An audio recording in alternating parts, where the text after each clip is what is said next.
Hey guys, it's Andrew from Cardinal Kia. In this video, I'm going to show you how to use your electronic parking brake with auto hold in the 2022 Kia Seltos.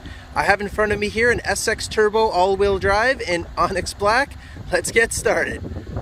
Okay, so to start us off, the electronic parking brake button with auto hold is in the center console off to the right here.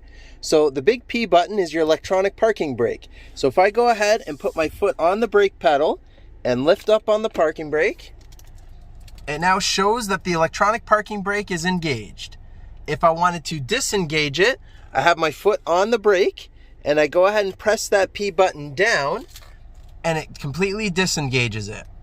If I go ahead and have the e-brake on and I go put the vehicle in drive, it will turn it off for me just in case you forgot to take it off yourself. The auto hold, if I go ahead and push that button, it comes up at the bottom there in white, okay? I'm gonna go ahead and put the vehicle in drive. You'll see that it's now gone from white to green.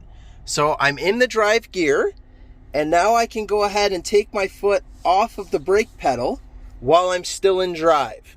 It's using the electronic parking brake to hold the brake pedal for me.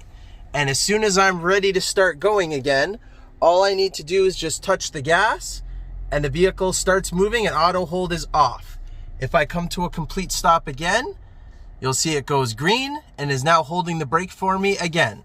When I'm done with it, I go ahead and push the auto hold button to turn that feature off and make sure my foot is on the brake to hold it myself now. And that's how you do it.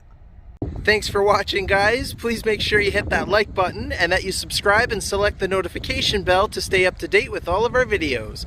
Also, go ahead and give us a follow on Twitter, Instagram, and Facebook. All of the links are in the description below. Thanks, guys.